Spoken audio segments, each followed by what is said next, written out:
నమస్తే, welcome to Kaloji TV. గతంలో BSP RS Praveen Kumar సార్కి గత సన్నిహితునిగా అంతకుముందు ఉద్యమాల్లో అటు విద్యార్థి పోరాటాల్లో అనేక పోరాటాలు చేసి ప్రత్యేక తెలంగాణ వచ్చిన తర్వాత ఆయన బహుజనవాదాన్ని ఎత్తుకొని అటు బీసీ కాన్సెప్ట్ మీద ఎన్నో రాజకీయ పనులు చేస్తూ అలాగే ఆర్ఎస్ ప్రవీణ్ కుమార్ సార్ బీఎస్పీలోకి రాగానే ఆ పార్టీని నిలబెట్టడం కోసం స్వయాన ఆర్ఎస్ ప్రవీణ్ కుమార్ పిలుపుతో ఆయన ఆ పార్టీలో చేరడం జరిగింది. ఆయనే మన సాంబశివ గౌడ్. ఇప్పుడు అన్న మనతో పాటు ఉన్నారు. ఒకసారి అన్నతో మాట్లాడతాం. అన్న నమస్తే. అన్న చెప్పండి, అసలు రాజకీయాలకి అంటే మీరు బీఎస్పీలోకి పోవాలన్న ఆలోచన మొదట్లో ఎట్లా వచ్చిందన్న? నిజానికి నేను తెలంగాణ ఉద్యమంలో జేఏసీలో జేఏసీలో ఫౌండర్ మెంబర్గా ఉన్నాను. కడమర్తి రవి జేఏసీ చైర్మన్గా ఆయన ఉన్నప్పుడు జేఏసీలో వన్ ఆఫ్ ద ఫౌండర్ మెంబర్గా ఉన్నాను. ఆ తర్వాత తెలంగాణ ఉద్యమంలో ఢిల్లీ స్థాయిలో కొట్లాడినాము 40-50 రోజులు. తెలంగాణ సాధించుకున్న తర్వాత మళ్ళీ కేసీఆర్ ముఖ్యమంత్రి అయిన తర్వాత మళ్ళీ కేసీఆర్కి వ్యతిరేకంగా మళ్ళొక ఉద్యమం మొదలైంది ఉస్మానియా యూనివర్సిటీలో. ఆ పోరాటంలో మళ్ళీ ముందు వరుసలో ఉండి కొట్లాడే బాధ్యతను కూడా నిరుద్యోగుల తరపున మేము ఎత్తుకున్నాం. ఆ పరిణామ క్రమంలో ఉస్మానియా యూనివర్సిటీలో ఈ కేసీఆర్ దొరల కుటుంబానికి వ్యతిరేకంగా మళ్ళొక జాగ్గా మళ్ళా ఏర్పడి ఆయనకు వ్యతిరేకంగా మేము కార్యక్రమాలు చేయడం జరిగింది. దానిలో భాగంగానే 2016లో తెలంగాణ జనజాతర అని చెప్పి మేము చాలా పెద్ద ఎత్తున ప్రోగ్రాం తీసుకోవడం జరిగింది. ప్రభుత్వానికి ఈ యొక్క ప్రభుత్వం మీద నిరసన తెలియజేస్తూ ఎల్బీ స్టేడియంలో ఆయన ఇక్కడ ప్రభుత్వ తరపున సంబరాలు చేస్తే మేము ఆయనకు వ్యతిరేకంగా ఉస్మానియా జేఏసీ తరపున మళ్ళీ ఆర్ట్స్ కాలేజ్ ముందర పెద్ద ఎత్తున కూడా సంబరాలు చేసినాం. ప్రతిపక్ష పార్టీలన్నింటినీ కూడా పిలుస్తూ కాంగ్రెస్ మిగతా అన్ని పార్టీల ప్రతిపక్షాలు టీఆర్ఎస్ కాకుండా మిగతా పార్టీలని మిగతా సంఘాల నాయకులని అందరినీ కూడా ఆ కార్యక్రమానికి ఇన్వైట్ చేయడం జరిగింది. ఇన్వైట్ చేసిన క్రమంలో ఇది ప్రతిపక్షాలకు సంబంధించిన కార్యక్రమం అందరినీ మొత్తం గృహ నిర్బంధం చేయడం జరిగింది. ఎక్కడికక్కడ గద్దర్ గారిని, విమలక్క గారిని, ప్రజా సంఘాల నాయకుల్ని, బట్టి క్రమార్కుని, శ్రీధరబాబు గారిని అందరిని అరెస్ట్ చేశారు. కానీ రేవంత్ రెడ్డి మాత్రం చాలా చాకచక్యంగా వ్యూహాత్మకంగా ఆ కార్యక్రమానికి అటెండ్ కావడం జరిగింది. రేవంత్ రెడ్డి గారితో పాటుగా డాక్టర్ చెరుకు సుధాకర్ గారు ఇద్దరు మాత్రమే అటెండ్ కావడం జరిగింది.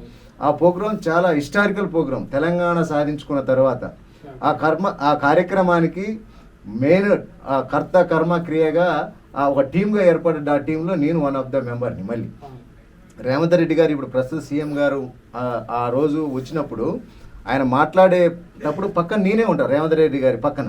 అంటే ఆ కార్యక్రమాన్ని మొత్తం కూడా నేనే భుజాల మీద వేసుకొని, మా ఒక టీం ఉండే ఆ టీంలో మేము అందరం కలిసి భుజాల మీద వేసుకొని ఆ కార్యక్రమాన్ని సక్సెస్ఫుల్ చేసినాం. అప్పటి నుంచి కూడా డే 1 తెలంగాణ ఉద్యమం నుంచి కూడా కేసీఆర్ వ్యతిరేకంగానే కూడా ఉన్నాం. మేము తెలంగాణ వచ్చినా కూడా కేసీఆర్కి వ్యతిరేకంగానే పనిచేసినాం. ఆ పరిణామ క్రమంలో వస్తున్న క్రమంలో కేసీఆర్ యొక్క నియంతృత్వ పోకడం మేము ముందే గుర్తించినాం. తెలంగాణ రాకముందు వచ్చిన తర్వాత కూడా ఆయన నియంతృత్వ పోకడం మాకు తెలిసిపోయింది. నిరుద్యోగుల పక్క ఎక్కడ కూడా అవకాశాలు లేవు. నీళ్లు నిధులు నియామకాలను నిరుద్యోగులకు ఎవరికి ఇచ్చిన ఉద్యోగాలు, నీ ఇంట్లో ఉద్యోగాలు వచ్చినాయి. నిరుద్యోగుల పరిస్థితి చాలా దారుణంగా ఉందని చెప్పి నిరుద్యోగ జేఏసీలు ఏర్పాటు చేయటం, పోరాటాలు చేయటం ఇవన్నీ జరుగుతున్న క్రమంలో అనుకోకుండా అంటే రేవంత్ రెడ్డి గారు మళ్ళీ కాంగ్రెస్లోకి వెళ్ళిపోయాడు. అప్పుడు టీడీపీలో ఉండే జనజాతర అప్పుడు. ఆ తర్వాత క్రమంలో నాకు ఇక మా దగ్గర ఏంటంటే నల్గొండ మాది. బేసిక్గా మాది నల్గొండ అంటే రెడ్డకొండ అంటారు. ఎక్కడ కూడా రాజకీయంగా మనం రంగప్రవేశం చేయడానికి అవకాశం తక్కువ ఉంటాయి మా దగ్గర. ఎవరి పోటీ చేసినా, ఏ పార్టీ నుంచి పోటీ చేసినా రెడ్లు మాత్రమే పోటీ చేయాలనేది అక్కడ కొంత ఉంటుంది. మనం చూసినాం డాక్టర్ చెరుకు సుధాకర్ గారిని ఎన్ని ఇబ్బందులు పెట్టారు. ఆయన పీడీ యాక్ట్ అనుభవించిన చాలా పెద్ద ఉద్యమకారుడు, వీళ్ళందరికన్నా సీనియర్ ఉద్యమకారుడు. ఇది మా రోజు వీరన్న ఆ టైంలోనే ఆయన ఇప్పుడు మన పిల్లలు కాంపిటేటివ్ చదువుకునే బుక్స్లలో అసలు మొదటి తెలంగాణ వరుసలు ఉంటాడు ఆయన. అలాంటి వ్యక్తినే చాలా ముప్పు తిప్పలు పెట్టి చాలా ఇబ్బందులు పెట్టిన పరిస్థితి మనకు కనపడుతుంది నల్గొండలో. నేను అవన్నీ పసిగట్టే నేను కాంగ్రెస్లో చేరలేదు. రేవంత్ రెడ్డి గారు చేరినప్పుడు మా టీం అంతా కూడా ఓయూజీసీలో అందరూ కూడా జాయిన్ అయ్యారు. కానీ నేను చేరలేదు, ఎందుకంటే నాకు భవిష్యత్తు నాకు తెలుసు ఏం జరగబోతుంది అనేది. అట్లా నేను బహుజన ఉద్యమం వైపే ఉన్న అప్పుడు కూడా తెలంగాణ ఉద్యమంలో కూడా సామాజిక తెలంగాణ కోసమే మేము పోరాటం చేసినాం. అయితే ఆ పరిణామ క్రమంలో మందకృష్ణ మాదిగ, గద్దరు, విమలక్క వీళ్ళందరూ కూడా ఒక పక్క, కేసీఆర్ ఒక పక్క. మేము ఇటుపక్క ఉన్నాం స్వతంత్ర జేఏసీ అని చెప్పి మేము కేసీఆర్ యాంటీగా ఒక జేఏసీ పెట్టినాం అప్పుడే తెలంగాణ ఉద్యమంలోనే. అలాంటి ఆ క్రమంలో ఆ పోరాటంలో ఏం చెప్పారు, ముందైతే భౌగోళిక తెలంగాణ రానియండి, ఆ తర్వాత సామాజిక తెలంగాణ గురించి మాట్లాడదాం అన్నారు. తెలంగాణ వచ్చినాక ఎవరు కూడా సామాజిక తెలంగాణ గురించి మాట్లాడే పరిస్థితులు లేవు. అసలు నీళ్లు నిధులు నియామకాల అంశమే అటకెక్కింది. ఇక సామాజిక తెలంగాణ గురించి ఎవరు మాట్లాడతారని చెప్పి నేను ఎక్కడ కూడా పార్టీలో కాంగ్రెస్లో జాయిన్ కాలేదు. నా పోరాటం నేను చేసుకుంటూ వస్తున్న బహుజన పోరాటం బీసీ ఉద్యమం వేదిక నాది 2000 తెలంగాణ ఉద్యమంలోనే అది రిజిస్టర్ చేసుకోవడం జరిగింది, బీసీ ఉద్యమం వేదిక. సరే ఆ సంఘం తరపున నేను కార్యక్రమాలు చేసుకుంటూ వస్తున్నా. ఆ పరిణామక్రమంలో తెలంగాణ ప్రజల పార్టీ జస్టిస్ చంద్రకుమార్ గారితో కలిసి ఏర్పాటు చేయడం జరిగింది. ఆ తర్వాత ఆయన కొంత పార్టీని నడిపే క్రమంలో ఆరోగ్యం సహకరించక అది పక్కన పడ్డది. దాని తర్వాత బహుజన ఉద్యమంలో ఉన్నా నేను. కేవలం ఎస్సీ ఎస్టీ బీసీ మైనారిటీ హక్కుల కోసం వాళ్ళ పట్ల జరుగుతున్న అన్యాయాలను, వాళ్ళ మీద జరుగుతున్న అన్యాయాలను, దాడులను ప్రశ్నిస్తూ బహుజనవాదం కోసమే పనిచేసిన డే 1 నుంచి కూడా. ఆ క్రమంలో చెరుకు సుధాకర్ గారు బీసీలకు సంబంధించిన ఒక రౌండ్ టేబుల్ సమావేశం ఏర్పాటు చేయడం జరిగింది సోమాజిగూడలో. నా బీసీ ఉద్యమం వేదిక తరపున నేను అటెండ్ కావడం జరిగింది. ఆర్ఎస్ ప్రవీణ్ కుమార్ గారు బీఎస్పీ పార్టీ తరపున అటెండ్ కావడం జరిగింది. నేను అందులో మాట్లాడిన విషయాలు ఆయనకు చాలా, అంటే ఒక ఫస్ట్ టైం నా స్పీచ్ విన్నాడు ఆయన. ఎవరికైనా అట్రాక్ట్ చేయటం సరే ఆయనకు నచ్చింది. ఏమంటే పిఏని పంపించి మనోడు మన పార్టీలో చాలా కీలకంగా అవసరం ఉంది పోయి మాట్లాడానంటే, ఆయన పిఏ మల్లికార్జున యూనివర్సిటీ క్యాండిడేట్. అతను వచ్చి నన్ను వచ్చి సార్ మీ బాగా ఇంప్రెస్ అయ్యండు, మీరు పార్టీలో బహుజనవాద ఐడియాలజీ బాగుంది మీకు, మీరు మన సార్తో కలిసి ప్రయాణం చేస్తే బహుజనవాదానికి అసలైన నిర్మాతలు మీరే అవుతారు, పార్టీలో కూడా కీలకమైన స్థానం ఇస్తారని చెప్తే సరే 1-2 సార్లు కలిసినాం. కలిసిన క్రమంలో కూడా ఆయన పార్టీలో నీకు మంచి భవిష్యత్తు ఉంటుంది అని అంటే, నాకు అధికార ప్రతినిధి కావాలి సార్ నాకు పార్టీలు అంటే, మన పార్టీలో ఆ పోస్ట్ లేదు. కాంశీరామ్ గారు వచ్చిన దగ్గర నుంచి కూడా ఆ బీఎస్పీ సిద్ధాంతంలోనే money media mafia not allowed, కాబట్టి మన దాంట్లో ఈ మీడియా అనేది నాట్ అలౌడ్ పార్టీలో, కాబట్టి అధికార ప్రతినిధి పోస్ట్ ఉన్నదని అంటే సరే కొంచెం ట్రై చేయండి సార్, మేడం గారితో మాట్లాడి నా ప్రొఫైల్ పంపిస్తా.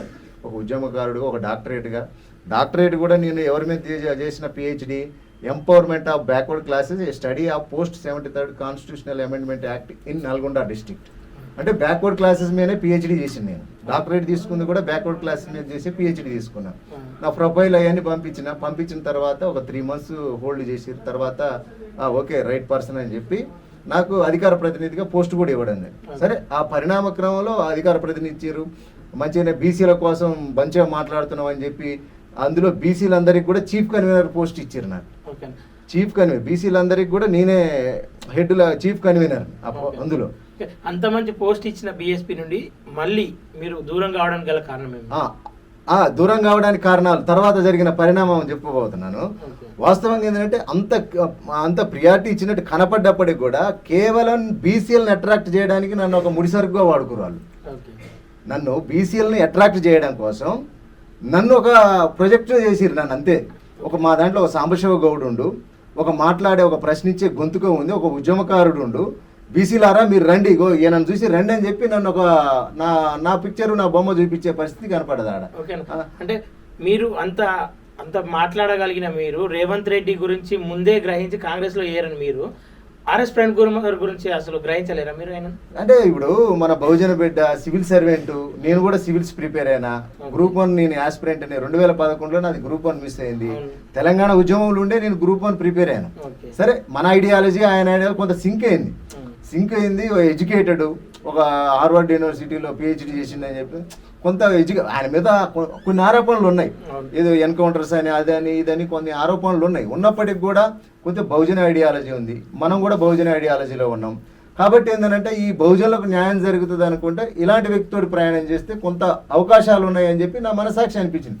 కానీ పార్టీలో చేరిన తర్వాత రోజుకి అంటే మనం ఒక శక్తివంతుడిగా పోయిన వాళ్ళం, ఒక ధైర్యంతో పోయిన వాళ్ళం రోజుకి శక్తిహీనులుగా మారుతున్నాం అక్కడికి పోయిన దగ్గర నుంచి. అంటే ఆడ జరుగుతున్న పరిణామం కానీ అక్కడ జరుగుతున్న చర్చలు అంటే రోజుకి అనుమానాలు డెవలప్ అవుతున్నాయి. అంటే అది కొంచెం టైం పట్టింది అన్నట్టు తెలుసుకోవడానికి, ఒక 1 year పట్టింది. అంటే ఎక్కడ కూడా వాళ్ళ లోగుట్టు పెరుమల గారికి అన్నట్టుగా బయటకు పడాలంటే ఇప్పుడు మనకి చెప్పేది ఏంది, ఎక్కడ పోయినా 60-70 సీట్లు బీసీలకు ఇస్తామని ప్రకటన చేసినాం. ఇప్పుడు మనం ఏమనుకుంటాం, మనకు కావాల్సింది అదే కదా. ఇప్పుడు బీసీలకు న్యాయం చేయాలంటే ఏ పార్టీ కూడా 60-70 సీట్లు ఇచ్చే పరిస్థితి లేదు తెలంగాణలో. అంటే బీఎస్పీ నుండి ఆర్ఎస్ ప్రవీణ్ కుమార్ చెప్పిన మాటలు బీసీలకు 60% సీట్లు ఇస్తామని చెప్పి అసలు ఆ పార్టీలో బలంగా ఉన్న బీసీ నీకే టికెట్ ఇవ్వడంలో చాలా ఆలస్యం చేసారు. ఎందుకని? ఆలస్యమే కాదు, అసలు బీసీలకు ఎంతమందికి టికెట్లు ఇచ్చినావు నువ్వు? ఇవాళ శ్వేతపత్రం విడుదల చేయ ఒకసారి. 60-70 సీట్లు ఇస్తా అని చెప్పినావు, ఎంతమంది బీసీలకు ఇచ్చినావు? ఎంతమంది జనరల్ సీట్లలో పోటీ చేసిర్రు? ఎవరికి టికెట్లు ఇచ్చినావు? ఎవరికి? అసలు ఎంత భయంకరమైన విషయం అంటే నువ్వు ఒక కొంతమంది అసలు వాళ్ళ పేర్లు చెప్పడానికే చాలా మంది ఇష్టపడట్లే బహుజనవాదులు. అవును. అలాంటి వాళ్ళకి టికెట్లు ఇచ్చారు. అవును. అలాంటి వాళ్ళకి టికెట్లు ఎంతో మంది మా దాంట్లో పార్టీలో చాలా మంది సీనియర్లు అంటే కాంశీరామ్ గారి దగ్గర నుంచి పనిచేసిన వాళ్ళు, కొడంగల్ నుంచి బనకారి కేశవులు అని చెప్పి రిటైర్డ్ హెడ్ మాస్టర్ ఆయన. దాదాపుగా ఆయన రిటైర్డ్ పెన్షన్ 40 లక్షల రూపాయలు ఈ పార్టీ కోసం ఖర్చు పెట్టిన ఆయనకి కొడంగల్ ఆయన గెలవడు సోషల్ ఇంజనీరింగ్ జరగాలి. ఆయన కాన్సెప్ట్ ఏంటంటే సోషల్ ఇంజనీరింగ్ జరిగినప్పుడు సరే తర్వాతనైనా మనోళ్ళకి కొంత జ్ఞానం వచ్చి చైతన్యం వచ్చి తర్వాత మన జాతుల్లో చైతన్యం వచ్చి మనకు బహుజన రాజ్యాధికారానికి ఒక బాటలు పడతాయని ఆయన మొదటి నుంచి కూడా ఈ కాన్సెప్ట్లో ఉన్న వ్యక్తి. అలాంటి కాంశీరామ్ గారితో పనిచేసిన వ్యక్తికి టికెట్ లేదు మా దాంట్లో. అట్లా చెప్పుకుంటూ పోతే కోకోలలో ఎగ్జాంపుల్ ఇలా వనపర్తి నుంచి చంద్రరాములు ముదిరాజు, ఇంకా చాలా మంది, ఒక మన మహేశ్వరం నుంచి ఒక ఆడబిడ్డ కుమారి సామాజిక వర్గం ఏదో చిన్న కోళ్ళపారాలు పెట్టుకుని బిజినెస్ చేసుకున్న ఆడబిడ్డని ఆమె ఎవరి మీదనైతే కొట్లాడింది ఒక రెడ్డి మీద, ఆ రెడ్డికి టికెట్ ఇచ్చి ఈ సోదరికి వెళ్ళే టికెట్. అట్లా చెప్పుకుంటూ పోతే కోకొల్లలు మా పార్టీలో. దాంతోపాటుగా మా పార్టీలో నేను చీఫ్ కన్వీనర్ బీసీలందరికీ కూడా. అలాంటిది మా సామాజిక వర్గం హుజూర్నగర్లో దాదాపుగా 50,000 ఓట్లు ఉన్నాయి. అన్ని పార్టీల నుంచి కూడా రెడ్డిలే పోటీ చేశారు. బీఆర్ఎస్ నుంచి రెడ్డినే, కాంగ్రెస్ నుంచి రెడ్డినే, బీజేపీ నుంచి రెడ్డినే. అక్కడ ప్రజలు కూడా ఆలోచించారు ఎవడన్నా ఒకడు బీసీ వస్తే బాగుండు అనే క్రమంలో నేను పెద్ద ఎత్తున కూడా ఇక ఎట్లా అంటే హామీ ఇచ్చినావు, టికెట్ ఇస్తా అని చెప్పినావు, అధికార ప్రతినిధి అన్ని రకాలుగా. అంటే ఖచ్చితంగా బీఫామ్ అయితే నేను మిస్ అవుతుందని ఎట్టి పరిస్థితుల్లో కూడా ఊహించలే. అసలు బీఫామ్ మనకి ఇవ్వడనేది నేను కల్లో కూడా ఊహించలే. అలాంటిది ఇక నేను కూడా నా కష్టం నేను పడాలన్నట్టుగా నేను మొత్తం వాల్ రైటింగ్స్ రాయించిన, అందరికి కుల పెద్దల్ని కలిసిన, అక్కడ ఉన్న మా కమ్యూనిటీ వాళ్ళని, బీసీ వాళ్ళని, అన్ని బహుజనంలో ఉన్న అన్ని కులాలని కూడా కలిసిన. ఈయన సినిమాలు తీసేపోయి అక్కడక్కడ గ్రామాలలో వేసిన, ప్రొజెక్టర్ కొన్న ఆయన కోసం ఒక ప్రొజెక్టర్ కొని ప్రొజెక్టర్ తోటి సినిమాలు వేసిన. అంటే మన బహుజనంలో మేల్కొల్పడానికి ఎన్ని రకాల ప్రయత్నాలు చేయాలనో అన్ని రకాల ప్రయత్నాలు చేసిన. అది కూడా సోషల్ ఇంజనీరింగే. వాళ్ళ మీద మనం గెలిచే పరిస్థితి లేదు. వాళ్ళు ఏంటంటే వాళ్ళు ఆధిపత్య కులాలు, పెట్టుబడిదారులు, మనల్ని ముందుకు రాలేరన్న సంగతి తెలుసు. అయినప్పటికీ కూడా నా శక్తి మేరకు, నాకున్న ఆర్థిక వనరుల మేరకు నేను ఎంత కష్టపడాలనో, ఎంత ఆడ ఖర్చు చేయాలో అంత ఖర్చు చేసిన. అలాంటి నాకు ఆడ టికెట్ రావని పరిస్థితి అంటే ఎంత దారుణం చెప్పండి. ఓకేనా, ఒకవేళ ఆర్ఎస్ ప్రవీణ్ కుమార్ ఆ రోజు నీకు టికెట్ కేటాయించి ఉంటే ఈ రోజు ఆర్ఎస్ ప్రవీణ్ కుమార్ తీసుకున్న స్టెప్కు మీరు అంగీకరించగల? వాస్తవానికి ఆర్ఎస్ ప్రవీణ్ కుమార్ గారు నాకు కోర్ కమిటీలో ఒక మీటింగ్ జరిగింది. నాకు టికెట్ రాదని ఎప్పుడు కన్ఫర్మ్ అయిందంటే కోర్ కమిటీలో ఎలక్షన్కి ముందు ఒక 20-30 డేస్ బిఫోర్ ఎవరితో పొత్తు పెట్టుకుంటే మనం ఈ రాష్ట్రంలో ఎంతో కొంత ప్రత్యామ్నాయంగా మారగలుగుతాం, ఒక ప్రతిపక్ష హోదాలు ఉండగలుగుతాం అని చర్చ జరిగి కోర్ కమిటీలో జరిగింది. జరిగినప్పుడు ఒక సమావేశం పెట్టారు, కోర్ కమిటీ సమావేశం పెట్టినప్పుడు నేను ఆల్రెడీ బీసీసీ ఆర్పీఎస్ చీఫ్ కన్వీనర్గా ఉన్నా, ప్లస్ బీసీలో దానికి ఉన్నా కాబట్టి కోర్ కమిటీలో నేను కూడా నా వాయిస్ కూడా తీసుకోవాల్సిన అవసరం ఉన్నది. మా కోర్ కమిటీ అంతా మీటింగ్ జరుగుతున్నప్పుడు 1 గంట 2 గంటలు జరగాల్సిన సమావేశం. ఆ సమావేశంలో ఆర్ఎస్ ప్రవీణ్ కుమార్ గారు మొట్టమొదటిగా నన్నే అడగడం జరిగింది, మనం ఎవరితో పోతే బాగుంటుంది అనేది బీసీగా లార్జ్ కమ్యూనిటీ అని. అంటే నన్ను అడిగితే నేను చెప్పిన, సార్ మనము ఒకవేళ ఒంటరిగా పోతే ఎవరం గెలిచే పరిస్థితి లేదు. ఇప్పుడున్న పరిస్థితుల్లో మీతో సహా మీరు కూడా గెలిచే పరిస్థితి లేదు. మీరు పోలీస్ డిపార్ట్మెంట్లో పనిచేసారు, మీకు ఎంతో కొంత ఇంటెలిజెన్స్ ఉంటుంది కాబట్టి మీరు కూడా రిపోర్ట్ తెచ్చుకోండి. మీరు కూడా ఒంటరికి పోతే గెలిచే పరిస్థితి లేదు. ఎవరో ఒకళ్ళము ఖచ్చితంగా అసెంబ్లీలో అడుగు పెట్టాలంటే ఆ రోజు కాంశీరామ్ గారు ఆ రోజు బీజేపీతోటే పొత్తు పెట్టుకొని అసెంబ్లీలో రంగప్రవేశం చేయడం జరిగింది. కనీసం మనం ఎవరితో ఒకరితో పొత్తు పెట్టుకొని పోతే బాగుంటుంది అని చెప్పి నేను ఒక సలహా ఇచ్చి కాంగ్రెస్తో పోతే బాగుంటుంది. ఎందుకంటే మనం బీఆర్ఎస్ తోడు పోలేము. ఎందుకంటే బీఆర్ఎస్ మీదనే కొట్లాడుతున్నావు, లేస్తే దొరల గడియలు బగల కొడదాం అంటున్నావు, దొరల గడియలను ప్రగతి భవన్ నుంచి ఎలా కొట్టుదాం, ప్రగతి భవన్ మీదకి జెండా ఎగరేద్దాం అని అంటున్నావు. బీజేపీ తోటి ఎటు పోలేము, ఎందుకంటే బీజేపీ తోటి యుద్ధమే మొదలు పెట్టారు మీరు మొదటి నుంచి. హిందుత్వ ఈ కొంత కోణంలో యుద్ధం మొదలు పెట్టారు. కాబట్టి మనకున్న ఆల్టర్నేటివ్ ఓన్లీ కాంగ్రెస్తో పొత్తు పెట్టుకుంటే బాగుంటుంది అని చెప్పి నేను నా అభిప్రాయం నేను చెప్పిన తర్వాత నా తర్వాత ఇంకొక 4-5 అడిగిన తర్వాత అందరూ మెజార్టీ అభిప్రాయం కాంగ్రెస్కే పొత్తు పోతే బాగుంటుంది, కాంగ్రెస్ తోటి ఉంటేనే మనకు కొంత ఓటు బ్యాంక్ కూడా వస్తుంది అని చెప్పడం జరిగింది. ఆయన అప్పటికప్పుడు కొంత ఇబ్బందిగా ఫీల్ అయ్యి 2 గంటలు జరగాల్సిన సమావేశాన్ని 20 నిమిషాలను క్లోజ్ చేసి నాకు అర్జెంట్ పని ఉంది అది అని చెప్పి ఫోన్ మాట్లాడుకుంటూ వెళ్ళిపోయాడు. అంటే నాకు ఆ రోజు అర్థమైంది, సరే ఓకే ఇది కొంత తేడాగానే ఉంది, ఏదో కేసీఆర్ కానించి ఇండికేషన్ ఉంది అనేది అర్థమైపోయింది నాకు. అంటే ఆ రోజే నేను ఫిక్స్ అయినా అంటే అంటే మనం చెప్పే దాంట్లోనే మనకు అర్థమైపోతుంది వాట్ ఈస్ గోయింగ్ ఆన్ అనేది. నాకు ఆ రోజే టికెట్ రాదనుకొని నేను ఫిక్స్ అయిపోయాను, నాకు టికెట్ ఇవ్వడు అని చెప్పి బలంగా కొంతమంది మా దాంట్లో మాజీలకు కూడా టికెట్లు ఇస్తా అని చెప్పిండు. నేను మాజీ నక్సలైట్లకు కూడా టికెట్లు ఇస్తాను. అలాంటి మాజీలు కూడా నాకు ముందే చెప్పారు, నువ్వు కొంచెం ప్రశ్నిస్తున్నావు పార్టీలో. అంటే నేను ప్రశ్నించడం అంటే జరిగే అన్యాయాన్ని ప్రశ్నిస్తున్నా, వ్యతిరేకం కాదు. ఆయనకు నాకు పాలి పంచాయతీ లేదు, గట్టి పంచాయతీ లేదు, జరిగేది జరగబోయేది చెప్తున్నా. యాజ్ ఏ పిహెచ్డి స్కాలర్గా నాకున్న కొంత అనుభవం మేరకు పొలిటికల్ అనలిస్ట్ కూడా నేను ఎన్నో సందర్భాల్లో టీవీ డిబేట్లలో పోయినా, అవన్నీ ఆ అనుభవంతో చెప్తున్నా నేను. అంతేగాని ఆయన మీద కోపం కాదు, ఆయన అంటే పంచాయతీ కాదు, ఆయనతో గట్టి పంచాయతీ కాదు. వాస్తవం చెప్తుంటే లేదు నువ్వు అట్లా పోవడం వల్ల నీకు టికెట్ రాదు, నీకు ఇవ్వడం, ఆయన నేచర్ మాకు తెలుసు అని మాజీలు నన్ను హెచ్చరించారు. మా దాంట్లో కొంతమంది మాజీలు ఉన్నారు, మాజీ నక్సలైట్లని కొంతమంది టికెట్లు ఇస్తాను పట్టుకొచ్చిండు. అలాంటి వాళ్ళలో కొంతమంది ఉన్నారు మా దాంట్లో, వాళ్ళందరూ చెప్పారు నీకు ఎట్టి పరిస్థితులు టికెట్ రాదని ఆ రోజే చెప్పారు నాకు. సరే ఎందుకు రాదో చూద్దాం అనేది నేను ఒక సీరియస్గా తీసుకుని నేను ఫిక్స్ అయిపోయాను. నాకు టికెట్ రాదనే సంగతి నాకు ముందే తెలుసు, నేను ఫిక్స్ అయ్యాను. కానీ పోరాటం చేయాలి, దీని చివరి వరకు మనం పోరాటం చేయాలి. ఎందుకు రాదు చాలా చూసుకుందాం, టికెట్ ఎందుకు రాదని చూసుకుందాం అనేది ఉండే నాకు మొదటి నుంచి. అంటే ఎప్పుడన్నా అనిపించిందా మీకు నీకున్న మాట విధానాన్ని కావచ్చు, నీకున్న అంటే పాలిటిక్స్ మీద ఉన్న నీకున్న గ్రిప్పుతో కావచ్చు, ఏ పార్టీలకు పోయినా నీకు మంచి అవకాశం ఉంటుండే, అవన్నీ కాదని బహుజన రాజకీయం అని చెప్పేసి బీఎస్పీలకు పోయినా తప్పు చేసినా అని ఎప్పుడన్నా అనిపించిందా? తప్పు చేసిన అనేది ఈ కోర్ కమిటీ సమావేశాల టైంలోనే నాకు అంటే కొంత ఇబ్బంది అనిపించింది. నేను జాయిన్ అయిన తర్వాత కూడా చాలా మంది పెద్దలు హెచ్చరించారు, నీకు పూర్తిగా ఆర్ఎస్ ప్రవీణ్ కుమార్ గారి గురించి తెలియదు, ఆయన బయటకు కనపడేంత కాదని. అంటే సరే ఆయన వ్యక్తిగతం నాకు అనవసరం, నేను బహుజన ఐడియాలజీలో ఉన్నా, ఆయన బహుజన ఐడియాలజీ కోసం వచ్చిండు. అలాంటప్పుడు ఇప్పుడు వ్యక్తిగత విషయాలు మనకెందుకు, ఆయన బ్యాక్గ్రౌండ్ కొంత నాకు చాలా మంది పెద్దలు ఫోన్ చేశారు నేను ఈ పార్టీలకు వచ్చినప్పుడు, నువ్వు అనవసరంగా రాంగ్ స్టెప్ వేసినావని కూడా చాలా మంది పెద్ద పెద్ద ప్రొఫెసర్లు ఫోన్ చేశారు నాకు, రాజకీయ నాయకులు కూడా ఫోన్ చేశారు, పెద్ద పెద్ద పార్టీలో ఉన్న వాళ్ళు కూడా నన్ను ఇంటికి పిలిపించుకొని, మరి పేర్లు చెప్పకూడదు, కాంగ్రెస్లో నాకు చాలా పెద్ద లీడర్లు ఉన్నారు, పిలిపించుకొని మరి నన్ను కొంచెం అంటే వాళ్ళకున్న సన్నిహితంతో నన్ను హెచ్చరిక జారీ చేశారు. నువ్వు పోయి అల్లకి ఎందుకు పోయినావు, కామ్గుండా పోయినావు, నీకు ఇష్టం లేకపోతే కాంగ్రెస్ పార్టీ ఇష్టం లేకపోతే కామ్గుండా పోయినావు, కానీ నువ్వు అల్లకి పోయి పెద్ద తప్పు చేసినావు అంటే. సరే నాకు ఒక విజన్ ఉన్నది, ఆ విజన్ కోసం నేను వెళ్ళినా, అది నా కళ నెరవేరాలనే దానికి ఇది ఒక మార్గంగా అలా కనపడ్డది. సరే చూద్దాం ఏం జరుగుద్ది అనేది ఒక ఆశ అనే దాన్ని ఉంటది కదా మనిషికి. ఇప్పుడు ఎన్నో పార్టీలను చూసినాం, ఎంతో మంది నాయకులను చూసినాం, దానిలో మనం కేసీఆర్ గారిని ఉద్యమంలో చూసినాం, ఇప్పుడు తెలంగాణ వచ్చిన తర్వాత రేవంత్ రెడ్డి గారితో జర్నీ చేసిన నేను అందరినీ చూసిన దగ్గర నుంచి. కాబట్టి ఒక ఎక్స్పీరియన్స్ ఉంటుంది, మనకు కూడా తెలుస్తుంది వాడు ఏం జరగబోతుంది పాలిటిక్స్లో అనేది.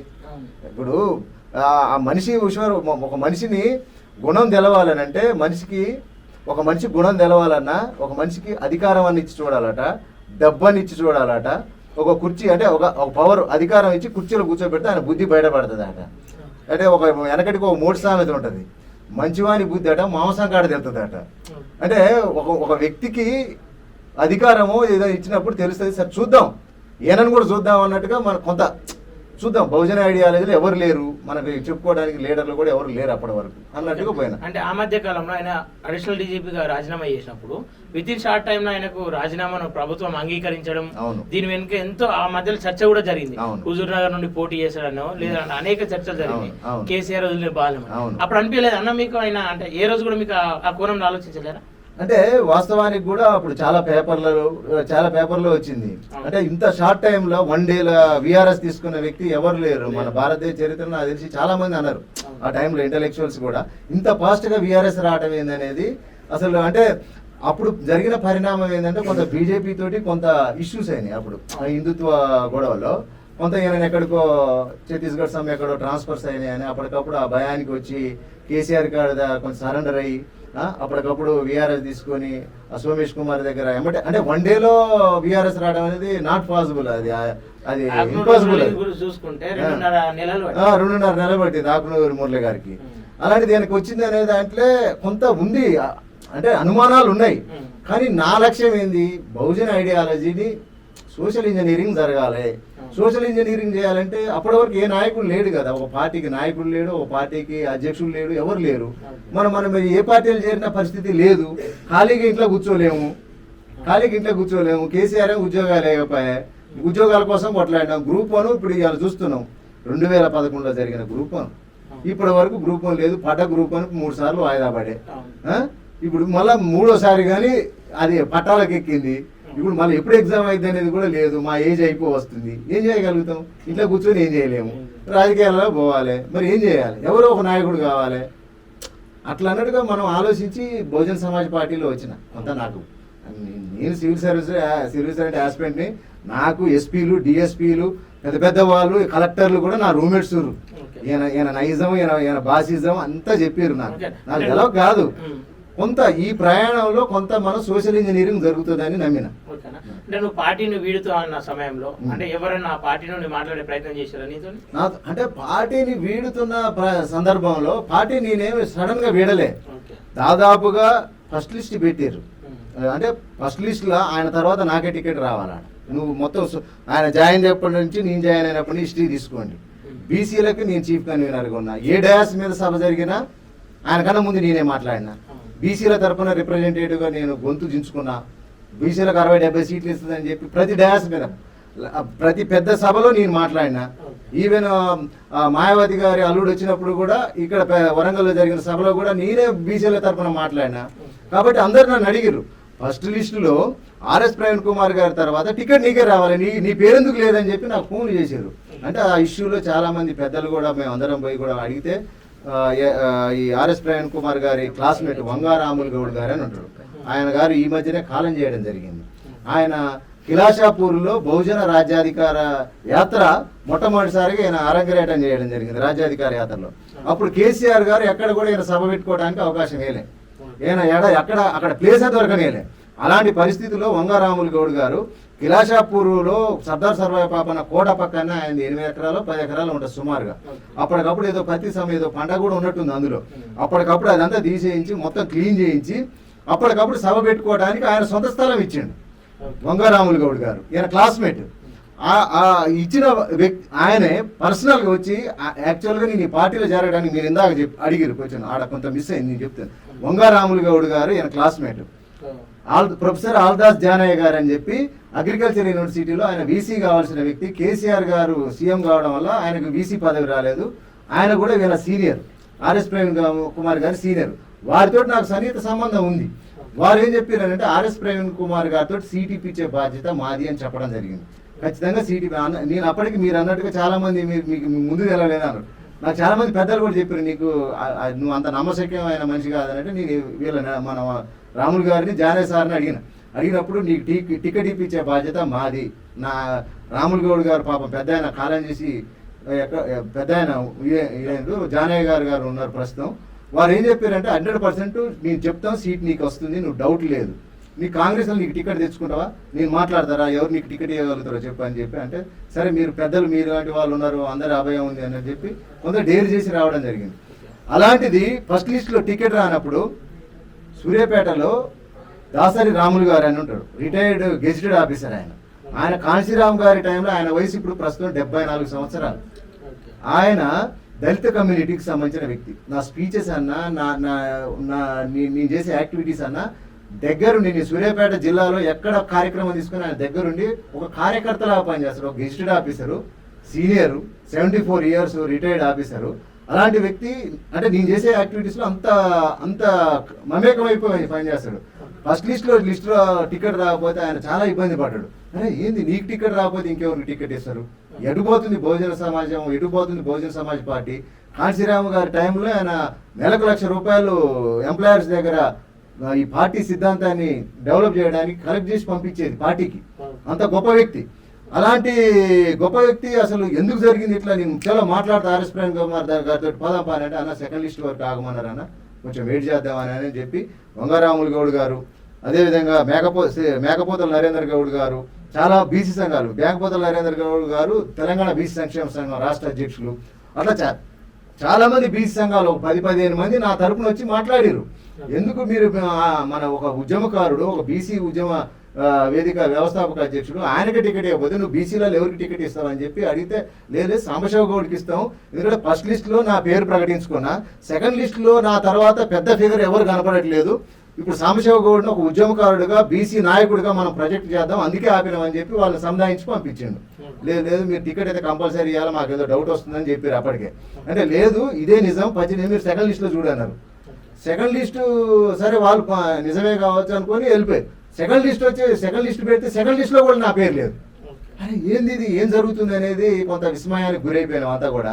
అయిపోతే చాలామంది మళ్ళీ పెద్దలు ఫోన్ చేయడం జరిగింది, రాములు గౌడ్ గారు లేదు లేదు మీరు తప్పు చేస్తున్నారు, సాంబశివ గౌడ్ గారు ఇవ్వకపోతే గౌడ కమ్యూనిటీలో ఆయన పేరుంది, కమ్యూనిటీలో కూడా చాలా ఇష్యూస్లో నేను జబర్దస్త్ ఇష్యూలో కూడా అప్పుడు బలగం వేణు కమ్యూనిటీని అవమానిస్తే అక్కడ పోయి మరి సమాధానం చెప్పించాను, క్షమాపణ చెప్పించి వచ్చినాను. నా కమ్యూనిటీలో ఆ బలం ఉంది, బీసీ సమాజంలో బలం ఉంది, అలాంటి వ్యక్తికి నువ్వు ఎట్టి పరిస్థితులు లేదని గౌడ సంఘాలు కూడా ఒక 10 సంఘాలు వచ్చినాయి మా దగ్గరికి పార్టీ ఆఫీస్కి.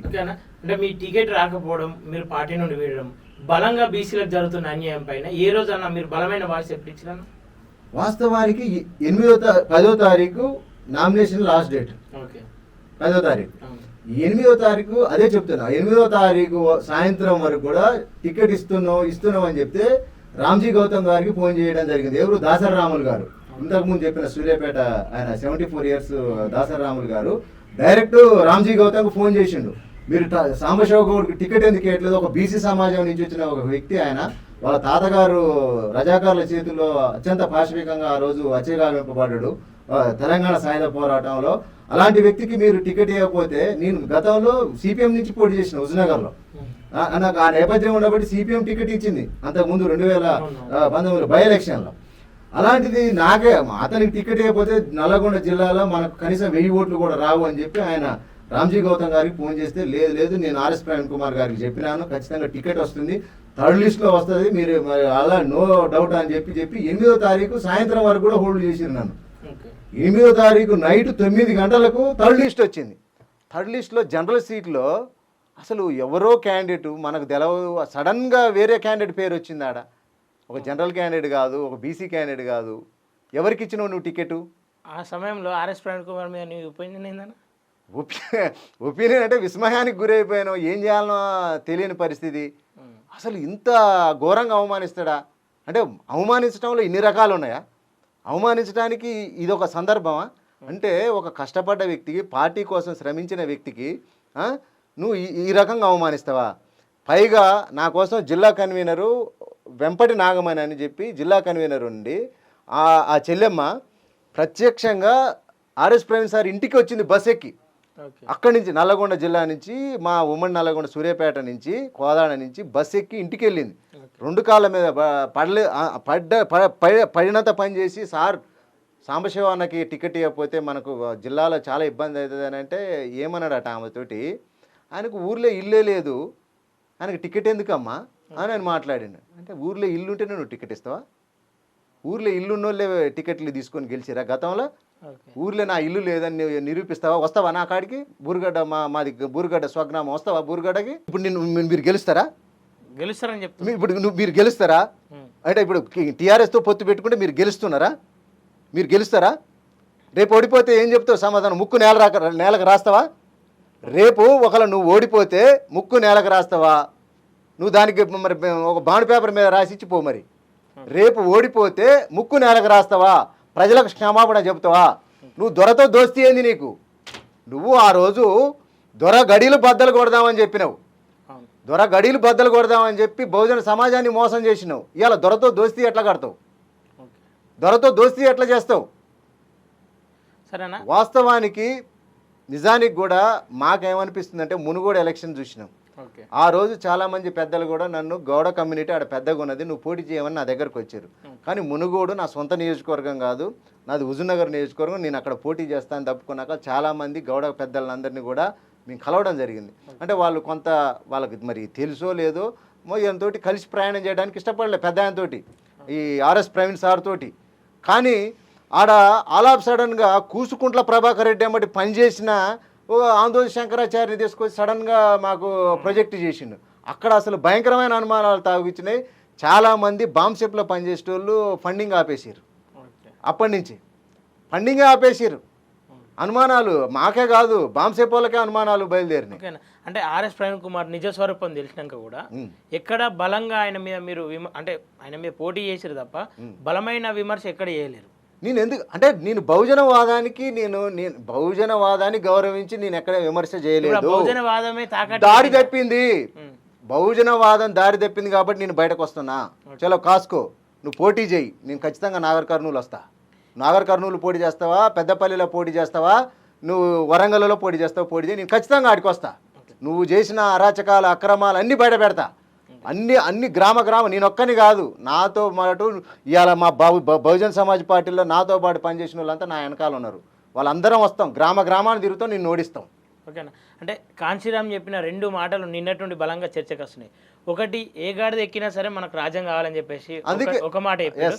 రెండోది చెంచా యుగం అని చెప్పేసి ఒక మాట. ఇందులో ఆర్ఎస్ ప్రవీణ్ కుమార్ కు ఏది వర్తిస్తుంది? ఐఏఎస్ ఆకునూరు మురళి గారు నిన్న ట్విట్టర్ వేదిక చెప్పిండు కదా. అవును, ఇక అంతకు మించి నేనేం చెప్పలేను. ఇక విశారదన్ గారిది మీరు ఒకసారి ట్వీట్ చేయండి. ఇప్పుడు సొంత సేమ్ కమ్యూనిటీ విశారదన్ గారు వారు ట్వీట్ చేసిరు కదా, ఆ ట్వీట్ చూడండి, మీకు అర్థమవుతుంది. అంతకన్నా నేను ఇంకేం చెప్పగలుగుతా? నేను వాళ్ళే మేధావులే చెప్పిరు కదా, నీ బుద్ధి ఏందో చెప్పిరు కదా, నీ మనస్తత్వం ఏందో చెప్పిరు కదా, నువ్వు ఏ విధంగా దారి తప్పినవో కూడా చెప్పిండు కదా. అంటే వాళ్ళు సోషల్ మీడియా ఏమంటుందంటే ఆయన పోటీ చేసినప్పుడు మద్దతు తెలపని ఈ మేధావులు ఈ రోజు ఎందుకు మద్దతు తెలపలేదు? ఆకునూరి మురళి గారు ఇదే స్వయంగా, నేను ప్రత్యక్ష సాక్షిని. నేను ఆకునూరి మురళి గారు డయాస్ మీద మాట్లాడుతూ నేను వెనకాల నా దగ్గర వీడియోలో ఇప్పుడు మీకు కావాలంటే చూపిస్తాను. నేను ఆకునూరి మురళి గారు మా బీఎస్పీ పార్టీ ఆఫీస్కి వచ్చి మద్దతు తెలిపి ఆయన ఒక సొంత డాక్యుమెంట్ తీసుకొచ్చి ఆయన చేతిలో పెట్టిపోయిండు. మీరు దారి తప్పారు. ఆకునూరి మురళి గారిని అనాల్సిన అవసరం లేదు, ఇక్కడ విశారదన్ గారిని అనాల్సిన అవసరం లేదు. వాళ్ళు కరెక్ట్గా పోతారు, వాళ్ళ జాతి కోసము వాళ్ళు నమ్ముకున్న సిద్ధాంతం కోసం పనిచేస్తారు, కానీ ఎక్కడ దారి తప్పలేదు. అంటే బీఎస్పీలో అనేక మంది మేధావులు ఉన్నారు, ఎవరు కూడా అంటే తక్కువ మంది నోరు మెదుపుతారు, మిగతా వాళ్ళందరూ కామ్గా ఉండడానికి కారణం ఏమైనా? భయం. ఎందుకంటే ఈయనకి ఎన్కౌంటర్ స్పెషలిస్ట్ పేరుంది కదా, భయం. ఆ భయంతో కామ్గా ఉన్నారు. నాలాంటి వాడు ఒక ఉస్మానియా ప్రోడక్ట్ భయపడదు, ఇట్లాంటి వాళ్ళకి అసలు భయపడదు. ఉస్మానియా ప్రోడక్టు, ఇది ఉస్మానియా తయారు చేసిన ప్రోడక్టు. నా కన్నతల్లి తర్వాత ఉస్మానియా నాకు చిన్నతల్లి, పిన్నతల్లి. ఆ పిన్నతల్లి నుంచి ఆ పిన్నతల్లి ఒళ్ళో పెరిగినోని. ఇట్లాంటి బెదిరింపులకు భయాలకు నువ్వు నీ బ్లాక్మెయిల్లకు భయపెట్టని కాదు నేను. ఓకేనా, అంటే చివరికి ఆర్ఎస్ ప్రవీణ్ కుమార్ ఈ స్టెప్ నుండి మళ్ళీ ఒకవేళ వెనుకకు తిరిగి క్షమాపణ ఏదో చెప్తే ఏం చేస్తారు? ఏం చేసేది ఏముంది? నీ మీద అంతో ఎంతో గౌరవం ఉంటుంది, ఏముంటుంది? అంతే కదా. ఇప్పటి వరకు నిన్ను కూడా మేము గౌరవించిన, నువ్వు చేసే అన్నీ కూడా మాకు తెలుసు. ఇవాళ గ్రూప్ 1ది మీకు ఇప్పుడు చెప్పాలి చిన్న సబ్మిషన్. ఇవాళ గ్రూప్ 1 ఎగ్జామ్ జరిగినప్పుడు నేను క్రియాశీలకంగా నేను యాక్టివ్ మెంబర్ని, ఆస్పిరెంట్ని. నేను గ్రూప్ 1 ఆస్పిరెంట్ని కూడా. నేను ఉద్యమాలలో ఉంటూ రాజకీయాలలో ఉంటూ కూడా కొంత జ్ఞానం నేర్చుకోవాలని, నిత్య విద్యార్థిగా ఉండాలని చెప్పి నేను ఎక్కడ కూడా నేను ఆ కాంపిటేటివ్స్ని వదిలిపెట్టలే. నేను ఇప్పటికి కూడా నిత్య విద్యార్థిగానే చదువుకున్నా. నా ఇంట్లో ఒక లైబ్రరీ ఉంటుంది. నేను టీఎస్పీఎస్సీలో జరిగే ప్రతి కదలిక నాకు తెలుసు, ఏం జరగబోతుంది, ఎప్పుడు ఎగ్జామ్ జరుగుతాయి, ఏ నిరుద్యోగి ఎట్లా బాధపడుతుండు, అందరితో ఇంటరాక్ట్ అవుతాను. నేను ఆర్టిస్ట్ క్రాస్ రోడ్ పోయి అనేక మంది, ఇప్పుడు క్రాస్ రోడ్లో చెప్పే సగం మంది స్టాఫ్ నా ఫ్రెండ్సే ఉన్నారు, ఇది కోచింగ్ ఇచ్చే స్టాఫ్. అలాంటిది నాకు ప్రతి కదలిక తెలుసు. నేను నిరుద్యోగులతో నేను ప్రత్యక్షంగా ఇంటరాక్ట్ అయినా. నేను సబ్జెక్ట్ ఇచ్చిన గ్రూప్ 1 విషయంలో ఆర్ఎస్ ప్రవీణ్ కుమార్కి మొత్తం సబ్జెక్ట్ ఇన్పుట్ ఇచ్చింది నేను. అలాంటిది నేను ఎన్నో సందర్భాలలో మనం నిరుద్యోగులు చాలామంది ఒత్తిడి ఎక్కువైతుంది సార్, మీలాంటి వాళ్ళు ఒక ఆమరణ నిరాహార దీక్ష చేస్తే నిరుద్యోగులకు ఒక ధైర్యం వస్తుంది, ఒక అండగా ఉన్న ఒక ఫీల్ అవుతారని చెప్పి నేను అనేక సందర్భాలలో ప్రపోజల్ పెట్టిన ఆయన దగ్గర. మనం ఒక ఆమరణ నిరాహార దీక్ష చేయాలి సార్, వాళ్ళ తరపున బలంగా కొట్లాడాలంటే ఆయన ఏం చెప్పిండు, అసలు బహుజన్ సమాజ్ పార్టీ సిద్ధాంతంలో ఈ ఆమరణ నిరాహార దీక్షలు, ఈ మన అసెంబ్లీ ముట్టడీలు ఇలాంటివి ఉండవు, మనం అలాంటి ఆలోచనలు చేయొద్దు, అలాంటి కార్యక్రమాలకు పోవద్దు, మనకు బహుజన్ సిద్ధాంతం ఒప్పుకోదని చెప్పిండు. అట్లా కాదు సార్, కొంచెం ఆలోచించండి, కొంచెం బాగుంటుంది, కొంచెం తెలంగాణ ఉద్యమం, తెలంగాణ గడ్డంటేనే కొంచెం పోరాటాలు ఉద్యమాలు ఉంటేనే మనకు కొంచెం లైవ్లో ఉండగలుగుతామని నేను చాలా సందర్భాలలో ఆయనకి కొంత ఇన్పుట్ ఇస్తే ఆయన నో అంటే నో అన్నాడు. ఆల్ ఆఫ్ సడన్గా మహబూబ్ నగర్ యాత్రలో ఉన్నాడు, ఆల్ ఆఫ్ సడన్గా ఆలంపూర్ ఐ థింక్ ఎక్కడో యాత్రలో ఉన్నాడు. ఆల్ ఆఫ్ సడన్గా వచ్చి ఒక నైటు అర్ధరాత్రి 12 గంటలకు 9 గంటలకు 10 గంటలకు వచ్చి బీఎస్పీ భవన్లో ఆమరణ నిరాహార దీక్ష కూర్చుండు. మాకేం అర్థం కాలే, ఎవరికి ఒక కోర్ కమిటీ మీటింగ్ జరగలే, కార్యకర్తలతో సమావేశం జరగలే, సడన్గా వచ్చిండు కూర్చుండు. మేమేం అర్థం కాలే. పొద్దున్నే చూస్తే మా ఇంట్లో చుట్టూ పోలీసులు ఉన్నారు. ఓకేనా. మా ఇళ్ళ చుట్టూ పోలీసులు ఉన్నారు. అంటే ఇక్కడ ఏం జరుగుతుందంటే ఈయన కేసీఆర్ వదిలిన బాణం. ఎందుకు చెప్పదలుచుకున్నంటే మీ కాలేజ్ టీవీ ద్వారా ప్రభుత్వం పట్ల కొంత నిరుద్యోగులది వ్యతిరేకత ఉన్నది. ఈ వ్యతిరేకత అనేది కాంగ్రెస్కు ఓటు బ్యాంకుగా మారే ప్రమాదం ఉన్నది. ఈ కాంగ్రెస్ ఓటు బ్యాంకుని చెల్లాచెదురు చేస్తే ఆటోమేటిక్గా మనకు కొంత పెన్షనర్ ఓటు బ్యాంకు, ఆ ఓటు బ్యాంకు, ఈ బంధుల ఓటు బ్యాంకులు ఈ ఎన్నోనే కదా, ఆ ఓటు బ్యాంకు మనకు లిక్విడ్ ఓటు బ్యాంకు ఉంది కాబట్టి మనం ఆటోమేటిక్గా పవర్లోకి వస్తామని చెప్పి కేసీఆర్ ముందస్తుగానే ఈయన తయారు చేసి పంపించిండని గ్రూప్ 1 ఎగ్జామ్ ఆ రోజు రద్దుగా అయినప్పుడు ఈయన చేసిన ఆమరణ దీక్షే సాక్ష్యం. ఎందుకంటే ఈయనకు ముందస్తు లీకేజ్ ఉంది. గ్రూప్ 1 రద్దు చేయబోతాం అనేది ఆర్ఎస్ ప్రవీణ్ కుమార్ గారికి ముందస్తు లీకేజ్ ఉంది. అందువల్లనే ఈ యొక్క లీకేజీ రద్దయినది కాంగ్రెస్ అకౌంట్లో పడద్దు. ఈ పోరాటం కాంగ్రెస్ అకౌంట్లో పడితే వాస్తవానికి నిరుద్యోగులు చేసిన పోరాటమే. కాకపోతే కాంగ్రెస్ కొంత బలంగా పనిచేసింది. బీఎస్పీ కోదండరామ్ గారు అంతా కూడా ఈ నిరుద్యోగుల పక్షాన నుండి కొట్లాడారు. కానీ ఈ పోరాటం అంతా ఆర్ఎస్ ప్రవీణ్ కుమార్ గారి అకౌంట్లో వేయాలి. ఈ అకౌంట్లో వేసినప్పుడు ఏమైపోతుంది, ఆ నిరుద్యోగులతో ఉన్న వ్యతిరేక ఓటు బ్యాంక్ అంతా కూడా ఈయన అకౌంట్లో పడ్డప్పుడు ఆటోమేటిక్గా టీఆర్ఎస్ ఫామ్లోకి వస్తుంది. అది ఒక కుట్ర జరిగింది. ఆ కుట్ర అనేది ఇప్పుడు యువకులకు కూడా అర్థమవుతుంది. రేపు ఖచ్చితంగా బుద్ధి చెప్తారు, అలా డౌటే లేదు. ఓకేనా. అంటే మీరు ఇట్లా మాట్లాడుతారని చెప్పేసి మిమ్మల్ని తీసుకొని ఒకవేళ ఇదే అలయన్స్లో ఎంపీ టికెట్ ఇస్తే మీరు మాట్లాడతారా? నేను 100% చెప్తున్నా. 100 కోట్లు ఇచ్చి టికెట్ ఇచ్చినా కూడా నేను పోటీ చేయను. బీఆర్ఎస్ నుంచి 100 కోట్లు ఇచ్చి టికెట్ ఇచ్చినా కూడా నేను పోటీ చేయను. ముక్కు నేలకు రాస్తా నేను, అంతే. నేను నేను మొదటి నుంచి దొరా బాంచన్ కాల్ముక్త అని కాదు. నాకు 2014లోనే ఆఫర్ వచ్చింది. ఒక్కసారి డై కొడితే సీట్ వచ్చేది కేసీఆర్కి. ఒక్కసారి బాంచన్ నీ కాల్ముక్త అని చెప్తే నాకు ఎమ్మెల్యే టికెట్ వచ్చేది. కానీ నేను ఎప్పుడు కూడా ఆ పని చేయదలుచుకోలే. ఎందుకంటే నేను పటేల్ పట్టవారి సిస్టానికి వ్యతిరేకంగా పోరాటం చేసి వచ్చినోని. మా ఊర్లో మొట్టమొదటి గ్రాడ్యుయేట్ని. నా ఊర్లో అసలు చదువుకున్న వ్యక్తులే లేరు. మొదటి గ్రాడ్యుయేట్ని, ఉస్మానియా యూనివర్సిటీలో అడుగుపెట్టిన మొదటి వ్యక్తిని. నేను ఎన్నో రోజులు కొట్లాడితే కానీ నేను ఉస్మానియా యూనివర్సిటీలో అడుగుపెట్టలేని పరిస్థితి. అలాంటి వ్యవస్థ నుంచి వచ్చినోని, బహుజన కులాల నుంచి వచ్చినోని మళ్ళా పోయి దొర బాంచర్ని కాల్ముక్తాన్ని నేను పోను. ఓకే. అంటే గతంలో కాంగ్రెస్తో పొత్తు పెట్టుకుందామని చెప్పేసిన మీరు ఇప్పుడు బీఆర్ఎస్తో పొత్తు పెట్టుకుంటే తప్పేముందని చెప్పేసి అంటే మీరు ఏం చెప్తారు? అదే చెప్తా. కాంగ్రెస్లో ఇలా మనం చూసినాం. గెలిచిన తర్వాత ఎక్కడన్నా గడియల వ్యవస్థ కానీ ఎక్కడన్నా దొరల పాలన కానీ కనపడుతుందా? కొంత డెమోక్రటిక్ అయితే ఉంది కదా. డెమోక్రటిక్ పరిపాలన ఉందా లేదా? లౌకిక మనకు ఇప్పుడు ప్రజా పరిపాలన నడుస్తుందా లేదా? ఎవరన్నా ప్రగతి భవన్లో అడుగు పెట్టిర్రా? ఎవరన్నా సెక్రటేరియట్కి పోయిర్రా? ఎవరన్నా ఇవాళ పోయి సెక్రటేరియట్ పోయి చూడిపోండి, ప్రగతి భవన్ పోయి చూడిపోండి. నీకు డెమోక్రటిక్ వే ఉన్నప్పుడు కొంత మన హక్కులను సాధించడానికి వాళ్ళతో ప్రయాణం చేస్తే తప్పులేదు. అసలు ఈ నియంతృత్వ పోకడేంది, ఆ హిట్లర్ పరిపాలన ఏంది? అదేమన్నా చరిత్ర మెచ్చుకునే చరిత్రేనా అది? తెలంగాణ ఉద్యమం దేనికోసం పోరాటం చేసినాం? ఈ ఫ్యూడల్ వ్యవస్థకు, దొరల గడియల వ్యవస్థకే వ్యతిరేకంగా పనిచేసింది. మళ్ళీ నువ్వు పోయి దొర బాంచన్ కాల్ముక్తానంటే నువ్వు దాంతో రాజ్యాంగం మారకోకుండా ఉంటుందా? రాజ్యాంగం ఆయన మారుస్తాను ఆయన కాదా? ఇలా రాజ్యాంగం మార్చే ప్రమాదం ఉంది, ప్రమాదంలో పడ్డదని అని చెప్తున్నావు. మొదట లేవనెత్తిందే కేసీఆర్ కదా. రాజ్యాంగాన్ని మారబోతున్నావు అని బీజేపీ చెప్పలే. ఫస్ట్ కేసీఆర్ తోటి చెప్పించిందా, కేసీఆర్ చెప్పిందా? మొదట మాట్లాడింది ఆయన. ఇవాళ దానికి కొత్త భాష అని చెప్తున్నారు మీరు. దానికి కొత్త భాష అని చెప్తుండే ఇవాళ ఆర్ఎస్ ప్రవీణ్ కుమార్ గారు. ఓకేనా. చివరిగా గతంలో కేసీఆర్ను ముక్కు పట్టి వసూలు అంటే తెలంగాణను దోచుకున్నంత వసూలు చేస్తామని చెప్పేసి అన్నారు ఆర్ఎస్పీ. ఇప్పుడు ఏమంటుండు, కేసీఆర్ మీద మాట కూడా వాడని అంటుండు. దానిపైన మీ అభిప్రాయం అన్న? ఖచ్చితంగా ఇవాళ చూస్తాం కదా, రేపు జరగబోయే ఎంపీ ఎలక్షన్ యుద్ధం వల్ల ఏ పార్టీ అడ్డం నిలబడతాడో చూస్తాం కదా. మాలాంటి ఉద్యమకారులు, తెలంగాణ కోసం పోరాటం చేసిన ఉద్యమకారులు, బహుజనవాదులు అందరం బయటకు వస్తాం. ఇప్పుడేం ఊకోం. ఇవాళ నాకు ఎంత 100 ఫోన్లు వచ్చినాయి నాకు. ఇవాళ 100 మంది ఫోన్ చేసిరు. ఇవాళ ఊకుంటామా? సరే ఏ పార్టీ నిలబడతావు, ఏ పార్టీ అడ్డుకుంటావు మేము కూడా చూస్తాం. నీకొక్కనికే దమ్ము ధైర్యం లేదు, నీకొక్కనికే పోరాటం తెలియదు. మేము కూడా పోరాట యోధులే, మాకు కూడా దమ్ము ధైర్యం ఉంది. మేము కూడా నువ్వు ఏ పార్టీ కేసీఆర్ని అడ్డుకుంటావు మేము కూడా చూస్తాం కదా.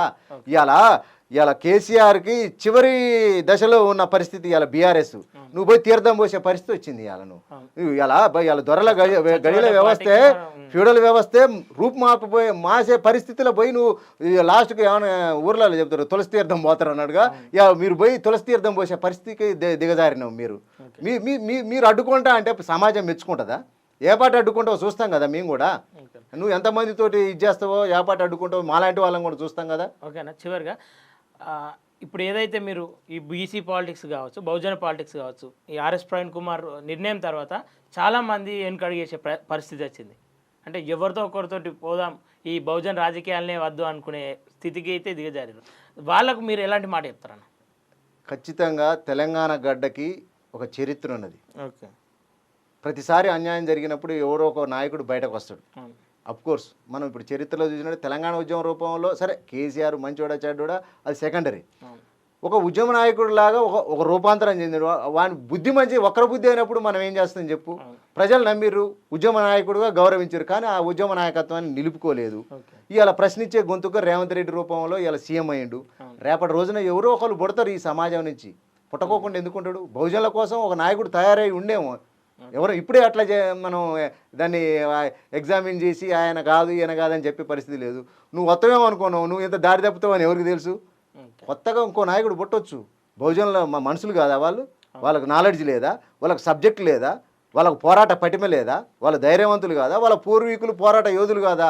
సర్దార్ సర్వాయి పాపన్న, పండగ సాయన్న, చాకలి ఐలమ్మ, కొండా లక్ష్మణ్ బాపూజీ, ఎంతమంది వీరు లేరు? కొమరం భీం, ఇట్లాంటి పోరాట వారసులు లేరా? బీసీలో పోరాట వారసత్వం ఉన్నప్పటికీ ఆర్థిక స్థితులు అనేటివి అందరికీ అడ్డంకి అవుతుంది. ఇప్పుడు ఆర్థిక స్థితి చూసుకుంటే ఇలా కేసీఆర్ ఆర్థిక స్థితి ముందు రేవంత్ రెడ్డి ఆర్థిక స్థితి ఏమైనా పెద్ద ఇదా? ప్రజలు తిరస్కరించినప్పుడు ఎవరైనా పక్కా జరగాల్సిందే. ప్రజలు తిరస్కరించినప్పుడు ఇలా లక్షల కోట్లు దోసుకుండు కేసీఆర్కి ఆ డబ్బులు లేవా? డబ్బే ఓటు రూపంలో మార్చి గెలుద్దాం అనుకుండు. ప్రజలు తిరస్కరించిన ఎక్కడ పండుకుండు? ఫామ్ హౌస్లో పండుకుండు. ఆ టైం వచ్చినప్పుడు ఎవరు ఆపలేరు. టైం వచ్చినప్పుడు ఎవరు ఆపితే ఆగేది కాదు. ఇది చరిత్ర. అన్యాయం జరిగిన ప్రతిసారి ఏదో ఒక రూపంలో ఖచ్చితంగా ఎవరో ఒక నాయకుడు బయటకు వస్తాడు. ఓకేనా? చివరిగా మీ స్టెప్ ఎలా ఉండబోతుంది నెక్స్ట్? ఖచ్చితంగా బహుజనుల కోసమే కొట్లాడతా, బహుజనుల కోసమే మాట్లాడతా, బహుజనుల కోసమే నా పోరాటం ఉంటుంది. అలా నో డౌట్. అది ఆ కాంగ్రెస్లో మాకు టీఆర్ఎస్ ఈ మాటలు కాదు. నువ్వు ఎవరైతే బహుజనుల గురించి మాట్లాడతావో వానికి నా మద్దతు ఉంటుంది. ఎవరైతే ఇప్పుడు నువ్వు ప్రజాభవన్ మార్చినావు, ప్రజాభవన్కి ఏ పేరు పెట్టినావు? పూలే భవన్ పెట్టిన నేను రెస్పెక్ట్ చేస్తా. I respect. ఖచ్చితంగా నేను కాంగ్రెస్ని రెస్పెక్ట్ చేస్తాను. ఎందుకంటే ఇవాళ జ్యోతి బాపులే గురించి మాట్లాడిన ఎవరు లేరు.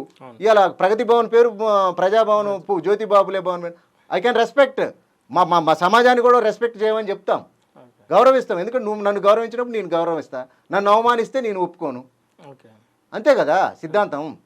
చర్యకు ప్రతిచర్య ఉంటుంది. నువ్వు నన్ను గౌరవిస్తే నేను నిన్ను గౌరవిస్తా. Take respect and give respect.